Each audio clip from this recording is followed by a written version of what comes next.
YouTube viewers அனைவருக்கும் வணக்கம். நான் உங்களோட அலெக்ஸ். இன்றைக்கி ஒரு சூப்பரான அப்டேட்டோட வந்திருக்கேன். அது என்னென்னு பார்த்தீங்கன்னா, ட்ரெண்டிங்கில் போயிட்டுருக்க ஒரு சின்ன வீடியோ பற்றி நம்ம இன்றைக்கி பார்க்க போகிறோம். அது என்ன வீடியோன்னு பார்த்தீங்கன்னா, தக் லைஃப் டீமில் வந்து ஒரு சின்ன வீடியோ கிளிப் ஒன்று இன்றைக்கி மார்னிங் ரிலீஸ் பண்ணாங்க. அந்த வீடியோவில் என்ன இருக்குது அப்படின்னு பார்த்தீங்கன்னா, சிம்புவோட மாஸ் என்ட்ரி. தக் லைஃப் படத்தில் சிம்பு இருக்கிறாருன்னு யாருக்குமே தெரியாது. ஏன் நேற்று முந்தானத்து வரைக்குமே யாருக்குமே தெரியாது. இப்படி ஒரு சம்பவம் நடக்க போகுது அப்படிங்கிறது சினிமா வட்டாரங்களுக்கே ஒரு கேள்விக்குறியாக தான் இருந்திருக்கும். தக் லைஃப் டீம் அதை கன்ஃபார்ம் பண்ணியிருக்காங்க. இந்த சம்பவம் எப்படி நடந்துச்சு அப்படின்னு பார்த்தோம்னா, சில மாதங்களுக்கு முன்னாடி தக் லைஃப் அப்படிங்கிற படம் வந்து அனௌன்ஸ் பண்ணாங்க. நம்ம எல்லாருக்குமே தெரியும். மணிரத்னம், கமல் 2 பேரும் சேர்ந்து அந்த படத்தை ப்ரொடியூஸ் பண்ணுறாங்க.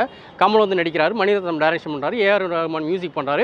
தன்னோட பேரை சொல்லி அவர் வந்து ஒரு வீடியோ ஒன்று கிளிப்பிங் ஒன்று ரிலீஸ் பண்ணுறாரு. அதில் வந்து ஒரு கிழிஞ்ச ட்ரெஸ் போட்டுட்டு ஒரு நிறைய பேர் அடிக்கிற மாதிரி தக் லைஃப்னு படத்தோட டைட்டில் போகிறாங்க. சரி, அதுக்கப்புறம் அப்டேட் கண்டினியூஸாக வந்துகிட்டே இருக்குது. ஜெயம் ரவி உள்ளே வராரு, துல்கர் சல்மான் உள்ளே வராரு, கௌதம் கார்த்திக், திரிஷா, அபிராமி, நாசர் மற்றும் பலர் நடிக்கிறாங்க. இன்னும் நிறைய அப்டேட்லாம் வந்துட்டு இருந்துச்சு. நிறையா காஸ்ட் உள்ளே வர்றாங்க அப்படின்னு நம்ம அப்டேட் தொடர்ந்து கொடுத்துக்கிட்டே இருந்தாங்க. ஆனால் சிம்பு இந்த படத்தில் இருக்கிறாருன்னு ஒரு சின்ன ஹிண்டு கூட கொடுக்கல, ஒரு சின்ன அறிகுறி கூட இல்லை.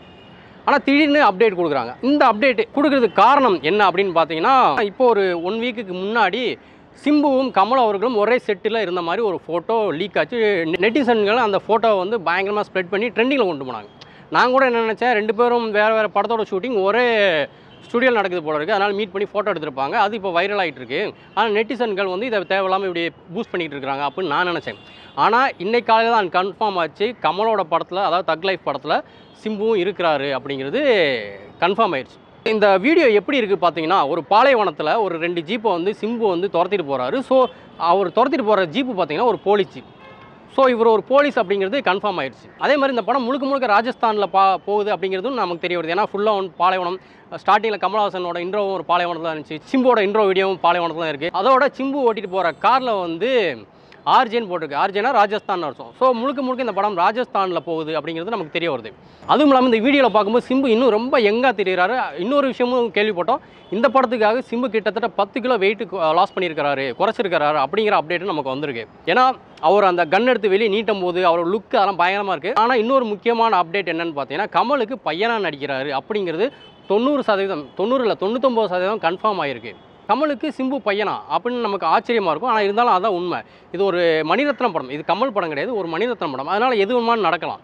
ஆனால் கமல் வந்து கண்டிப்பாக இந்த படத்தில் உஷாராக இருப்பார். என்ன அப்படின்னு பார்த்தோம்னா, ஆல்ரெடி நம்ம விக்ரம் படத்தில் கிளைமேக்ஸில் ரோலெக்ஸுங்கிற கேரக்டரில் சூர்யா வந்து மொத்த படத்தையும் தூக்கி சாப்பிட்டு போயிருப்பார். என்ன தான் படம் ஃபுல்லாக கமலை வந்திருந்தாலும் கிளைமேக்ஸில் ரோலெக்ஸுன்னு ஒரே ஒரு சீனில் வந்து கமலே மறக்கடிச்சு ரோலெக்ஸ்னு சொல்லி தமிழ்நாடு ஃபுல்லாக ஸ்ப்ரெட் ஆகிற அளவுக்கு அந்த கேரக்டர் பவர்ஃபுல்லாக இருந்துச்சு. அந்த மாதிரி இந்த படத்தையும் சிம்போட கேரக்டர் இருக்கக்கூடாதுன்னு கண்டிப்பாக கமல் வந்து அதில் கேர்ஃபுல்லாக இருப்பார். ஸ்டோரி கேட்கும்போது அவர் கேர்ஃபுல்லாக தான் கேட்டிருப்பார். ஸோ தன்னோட கேரக்டர் தான் இதில் பெருசாக இருக்கும் அப்படிங்கிறதுல அவர் நம்பியிருக்கு. அதுவும் இல்லாமல் இந்த படத்தில் வந்து சிம்புவுக்கும் கமலுக்கும் ஆகாது, அதாவது 2 பேரும் எதிரிகள் மாதிரி தான் பிஹேவ் பண்ணுவாங்க அப்படிங்கிறதும் சினிமா வட்டாரங்கள் மூலமாக நமக்கு தெரிய வருது. என்னென்னு பார்த்தீங்கன்னா, இவர் ஒரு போலீஸ், அவர் வந்து ஒரு தக், அதாவது ஒரு ஏரியாவோட பெரிய டான்.